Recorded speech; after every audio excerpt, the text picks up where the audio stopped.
کہ نبی کریم صلی اللہ علیہ وسلم نے ارشاد فرمایا کہ اگر مجھے اپنی امت پر مشقت کا خوف نہ ہوتا تو میں ان پر مسواک کرنا فرض قرار دے دیتا، اور ایک روایت میں فرمایا کہ اگر مجھے اپنی امت پہ مشقت کا خوف نہ ہوتا تو میں عشاء کو آدھی رات تک مؤخر کر دیتا۔ لیکن رحمت کونین صلی اللہ علیہ وسلم نے اللہ تبارک و تعالیٰ کی عطا سے جتنا آپ کو اختیار حاصل تھا اس کے مطابق امت کے لیے آسانی کے پہلو تلاش فرمائے، تو یہ حکمت تھی۔ اور قرآن عظیم میں چونکہ پچھلے دیکھیں موسیٰ علیہ السلام کا بھی آپ نے قرآن میں واقعہ پڑھا، جب بنی اسرائیل بار بار آپ سے کویسچن کرتے تھے اور آپ پھر اس کویسچنز کے جواب میں اللہ تعالیٰ کی طرف رجوع کرتے تھے، اور اللہ تعالیٰ پھر احکام نازل فرماتا جس سے ان لوگوں کو سختی محسوس ہوتی اور پھر وہ ان احکام پر چل نہ پاتے اور اللہ تعالیٰ کی نافرمانی کے مرتکب ہو جاتے۔ تو اس لیے اس امت کو کثرت سوال سے منع کیا گیا کہ جب ایک بات کی وضاحت کر دی گئی، ایک بات تمہارے سامنے ذکر کر دی گئی تو اس کو جیسا بیان کیا ویسا اخذ کر لو، اگر زیادہ کراس کویسچن کرو گے تو پھر ہو سکتا ہے کہ اس میں کوئی تمہارے لیے تکلیف و شدت کا پہلو نکال دیا جائے جو تمہارے لیے بہت بڑی آزمائش بن جائے گا۔ اس وجہ سے صحابہ فرماتے ہیں کہ ہمیں منع کر دیا گیا تھا قرآن میں کہ ہم نبی کریم صلی اللہ علیہ وسلم سے سوال کریں۔ تو اب یہ جو گاؤں کے صحابہ ہوتے تھے وہ چونکہ آداب نبوی صلی اللہ علیہ وسلم سے اتنے واقف نہیں تھے، لہٰذا ان کے ساتھ رعایت کا ہی معاملہ کیا جاتا تھا اور ان کے اعمال پر اتنی گرفت نہیں ہوتی تھی۔ چنانچہ وہ اعرابی جب آئے اور گاؤں کے تھے تو صحابہ کرام خوش ہو گئے کہ اب یہ کویسچن کریں گے، نبی کریم صلی اللہ علیہ وسلم ان کو جواب دیں گے اور ہم بھی الحمدللہ اکتساب علم کر لیں گے۔ تو کہتے ہیں ہم پسند کرتے تھے کہ کوئی شخص اہل بادیہ میں سے عاقل آئے، پھر وہ نبی کریم صلی اللہ علیہ وسلم سے سوال کرے اور ہم بھی اس سوال کو سنیں۔ تو حضرت انس بن مالک رضی اللہ تعالیٰ عنہ کہتے ہیں کہ ایک شخص گاؤں والوں میں سے آیا تو اس نے کہا کہ ہمارے پاس، یعنی نبی کریم صلی اللہ علیہ وسلم سے اب عرض کر رہے ہیں کہ ہمارے پاس آپ کے ایک قاصد آئے،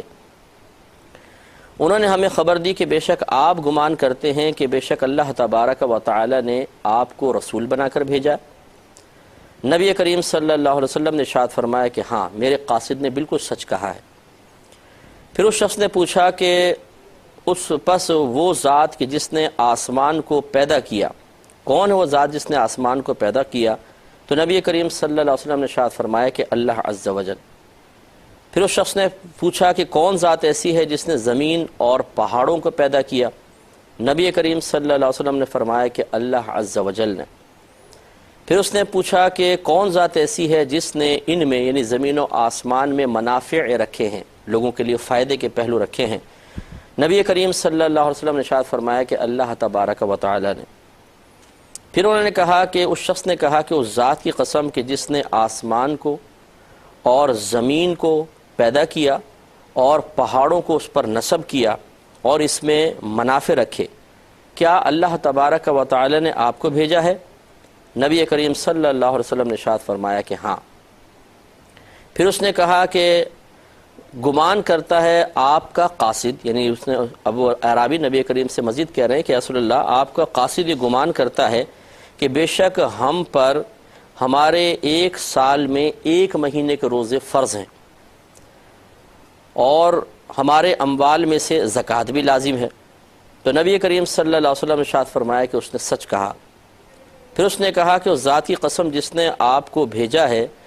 کیا اللہ تبارک و تعالی نے آپ کو اس کا حکم دیا تھا؟ نبی کریم صلی اللہ علیہ وسلم نے فرمایا کہ ہاں، اس کا ہمیں حکم دیا گیا تھا۔ اس نے کہا کہ اور آپ کے جو قاصد تھے اس نے یہ بھی گمان کیا کہ ہم میں سے اس شخص پر کعبۃ اللہ کا حج کرنا فرض ہے کہ جو راستے کی استطاعت رکھتا ہو، یعنی اس کے پاس زاد راہ وغیرہ ہو۔ نبی کریم صلی اللہ علیہ وسلم نے ارشاد فرمایا کہ ہاں، اس نے سچ کہا ہے۔ پھر اس نے پوچھا کہ اس ذات کی قسم جس نے آپ کو بھیجا ہے کہ کیا اللہ تبارک و تعالی نے واقعی آپ کو اس کا حکم دیا تھا؟ نبی کریم صلی اللہ علیہ وسلم نے ارشاد فرمایا کہ ہاں۔ تو اس کے جواب میں اس نے کہا کہ اس ذات کی قسم جس نے آپ کو حق کے ساتھ بھیجا ہے، میں نہ تو ان چیزوں میں سے کسی پر کچھ بھی زیادتی کروں گا اور نہ اس میں کمی کروں گا۔ تو نبی کریم صلی اللہ علیہ وسلم نے صحابہ کرام سے خطاب کرتے ہوئے ارشاد فرمایا کہ اگر اس نے سچ کہا تو یہ ضرور جنت میں داخل ہوگا۔ تو دیکھیں اسی قسم کی ایک حدیث پاک پیچھے بھی گزر چکی ہے، اس میں تھوڑا سا ایک وہ عرابی صحابی تھے، دیہاتی تھے، گاؤں کے، ان کا اپنا ایک اسلوب تھا، تو یہ گمان نہ کیا جائے کہ جی بار بار وہ ایسے کویسچن کر رہے تھے کہ کیا واقعی اللہ تعالیٰ نے آپ کو بھیجا ہے، کیا واقعی آپ کا قاصد ٹھیک کہہ رہا ہے۔ ہر طرح کے لوگ نبی کریم صلی اللہ علیہ وسلم کے پاس آتے تھے اور ان کے اپنے اپنے علاقوں اور قبائل کے اعتبار سے گفتگو کے مختلف انداز ہوا کرتے تھے۔ قابل توجہ بات یہ ہے کہ اس قدر طویل باتیں کرنا اور اس قدر گھما کے باتیں کرنا بظاہر یہ نبی کریم صلی اللہ علیہ وسلم کے لیے یقیناً ایک صبر آزما چیز تھی، سیدھے بھی پوچھ سکتے تھے، لیکن اتنے کویسچنز اور نبی کریم صلی اللہ علیہ وسلم تحمل کے ساتھ جواب دیتے رہے، جس سے یہ معلوم ہوا کہ ایک رہنما کو، ایک عالم دین کو اسی طریقہ کا معاملہ اختیار کرنا چاہیے کہ اگر بعض اوقات سائلین ایسے ہوتے ہیں کہ جو بات کو بہت زیادہ پھیلا کر بات کرتے ہیں اور ان کو اتنا سلیقہ اور اتنا شعور حاصل نہیں ہوتا کہ سوال کو کیسے سمیٹ کر بیان کریں، وہ بہت ہی لمبا کرتے ہیں، اور اس وقت یقیناً بسا اوقات انسان کسی کام میں مصروف ہوتا ہے، جیسے کوئی عالم ہیں یا مفتی ہیں، کسی پریشانی میں ہیں، کسی اور معاملے میں ہیں، تو اس قسم کی طوالت پھر ان کے لیے طبعی لحاظ سے کوفت کا باعث بنتی ہے، اور یہ کوفت انہیں جھنجھلاہٹ میں مبتلا کرتی ہے اور بسا اوقات اس کا اظہار بھی ہو جاتا ہے۔ تو کوشش یہی ہونی چاہیے ایک تو سائلین کی بھی کہ وہ حتی الامکان بہت محتاط انداز سے اور بالاختصار پوچھنے کی کوشش کریں، تاکہ سامنے والا کوفت میں اس قدر یعنی تفصیل نہ کریں کہ کوفت میں مبتلا ہو، اور خود علماء اسلام کو بھی چاہیے کہ وہ تحمل کے ساتھ بات کو سن کر جواب دینے کی کوشش کریں۔ لیکن یہ ضرور یاد رکھیں کہ علماء اسلام نے، فقہاء اسلام نے واضح طور پہ لکھا ہے کہ اگر کوئی عالم دین سختی کے ساتھ جواب دیتا ہے، کوئی اس کے لہجے میں تلخی محسوس ہوتی ہے، تو عوام کو چاہیے کہ اس کو نظر انداز کریں اور کبھی بھی اپنے دل میں برا خیال نہ لائے اور ان سے بدظن نہ ہو۔ اس کی وجہ یہ ہوتی ہے کہ علماء اور اچھے مفتیان کرام یہ ایک کنواں ہیں، اور کنویں میں پانی ہے، اور پیاسے کو کنویں سے پانی حاصل کرنا ہے، تو کنویں کو پیاسے کی حاجت نہیں ہوتی ہے، حقیقتاً پیاسے کو کنویں کی حاجت ہوتی ہے۔ تو اگر ایک سائل عوام الناس میں سے ایک شخص علماء سے بدظن ہو کر اور ان سے اکتساب کرنا ہی چھوڑ دے گا، تو یقینی سی بات ہے کہ اس میں عالم کا نقصان تو نہیں ہے، اس شخص کا نقصان ہے۔ اس لیے کوشش ہی ہونی چاہیے حتی الامکان یہ سوچ کر حسن ظن قائم کریں کہ ہو سکتا ہے ان کو کوئی جسمانی اس وقت پرابلم ہو، جسے طبیعت خراب ہوتی ہے، کسی یہ ٹینشن میں ہوں، کسی پریشانی میں ہوں، ہو سکتا ہے کہ کوئی اور دیگر وجوہات ہیں جس کی بنا پر اس طرح ان کے ساتھ معاملہ ہوا ہے، تو نظر انداز کر دیا جائے، اور یہ نہیں ہے کہ غصے میں آ کر ان کو ڈانٹنا شروع کر دیں، برا بھلا کہنا شروع کر دیں، اور خود علماء کو ہی اس انداز سے نصیحت شروع کر دیں کہ جس میں توہین اور تحقیر کا پہلو ہو۔ ان چیزوں پہ ضرور توجہ کرنی چاہیے۔ تو یہ اس سے یہ بھی معلوم ہوا کہ نبی کریم صلی اللہ علیہ وسلم اپنے صحابہ کرام علیہم الرضوان کو مختلف علاقوں میں تبلیغ دین کی غرض سے بھیجا کرتے تھے،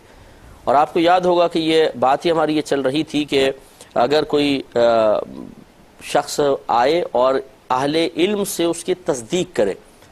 کہ کیا آپ نے واقعی ایسا کہا ہے، اس کے اوپر ایک پہلے والی حدیث بھی تھی، دوسری حدیث بھی اسی موضوع پر ہے، اسی باب جو باب کا عنوان تھا اس کے مطابق ہے، تو گویا کہ وہ قاصد نبی کریم صلی اللہ علیہ وسلم کے ان کے قبیلے میں یا گاؤں میں گئے ہوں گے، اور وہ تصدیق کے لیے آئے کہ کیا واقعی ایسا ہے، اور نبی کریم صلی اللہ علیہ وسلم نے اس کی تصدیق فرمائی۔ اس سے معلوم ہوا کہ ہر دور میں یہ ہونا چاہیے کہ کچھ لوگ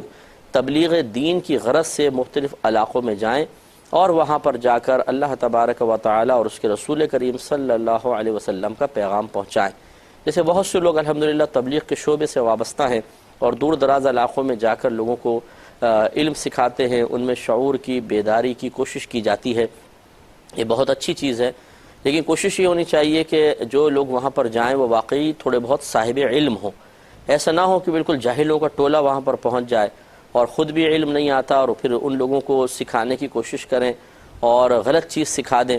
یا اپنے پاس سے قرآن یا حدیث کی شرح کرنا شروع کر دیں، یہ نقصان کا باعث ہے۔ تو اچھے صاحب علم لوگوں کو چاہیے کہ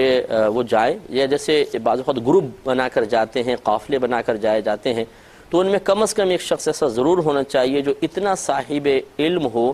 کہ اگر قافلے والوں کو ان کے حلقے والوں کو کسی دینی مسئلے کا حل چاہیے ہو، دینی الجھن کا حل چاہیے ہو، تو وہ کم از کم اس کو بتا سکے۔ اسی طرح دوسرے علاقے میں جب جائیں تو وہاں کے لوگوں کی کچھ علمی پیاس بجھانے میں کامیاب ہوں۔ اگر ایسا نہیں ہے بلکہ سارے کے سارے عام سے لوگ وہاں پہنچ گئے اور ان کو علم سیکھنا ہے، فرض علوم، اور یہ فرض علوم تک سکھانے پر قادر نہیں ہے، تو پھر یہ اتنا خرچہ کرنا، اتنی دور جانا اور وہاں پر جا کے پھر لوگوں کو ادھورا سا علم دے کر واپس آ جانا، جس سے ان کی نہ تو علمی پیاس بجھے، نہ ان کے کوئی مسائل حل ہوں، بلکہ بعض اوقات تو ایسا بھی ہوتا ہے کہ ایک شخص آتا ہے جس کو اتنا علم نہیں، وہ اپنا ایک مسئلہ بیان کر دیتا ہے، پھر دوسرا آئے گا وہ اپنا مسئلہ بیان کرے گا، اور دونوں ہی کم علم ہوتے ہیں۔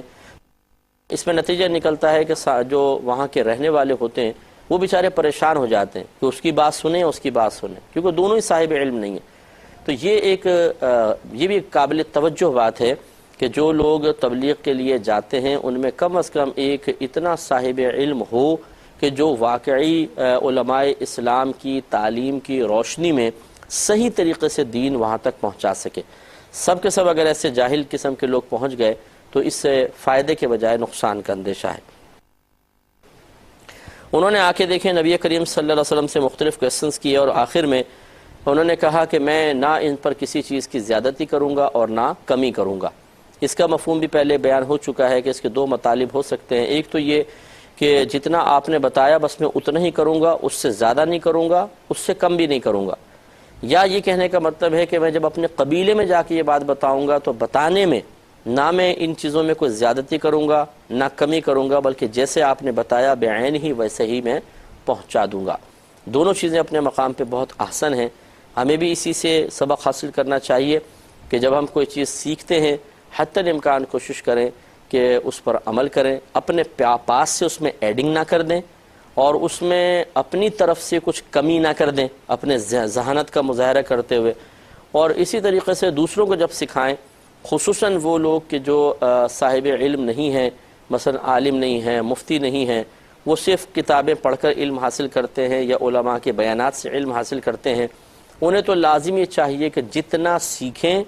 اتنا آگے پہنچائیں، بس اس سے زیادہ کرنے کی کوشش کریں گے نقصان ہوگا۔ تو وہ نہ زیادہ کریں نہ کم کریں، کیونکہ بعض اوقات علماء جو بات بیان فرماتے ہیں اسے بعین ہی بیان کرنا بہت ضروری ہوتا ہے۔ اگر آپ کمی کر دیں گے تو بات ادھوری پہنچے گی اور مسئلہ بدل سکتا ہے، اور اگر اپنے پاس سے زیادتی کریں گے تو پھر غیر ضروری بات سامنے والے تک پہنچ جائے گی، اس سے بھی مسئلے میں تبدیلی متوقع ہے، اور بجائے ہدایت کے یہ قول گمراہی کا سبب بن سکتا ہے، اس لیے بہت زیادہ توجہ کی ضرورت ہے۔ اب آگے امام بخاری رحمۃ اللہ علیہ نے مزید ایک باب قائم کیا ہے کہ باب ما یذکر فی المناولۃ و کتابی اہل العلم بالعلم الی البلدان۔ اس پہ انشاءاللہ ہم کلام ضرور کریں گے، لیکن چونکہ وقت کی قلت ہے اس لیے فی الحال اتنا ہی۔ انشاءاللہ نیکسٹ پروگرام میں اس پر بھی کلام ہوگا۔ اللہ تبارک و تعالی ہم سب کو اس پروگرام کو بھی دیکھنے کی توفیق عطا فرمائے، آمین۔ وآخر دعوانا ان الحمد للہ رب العالمین۔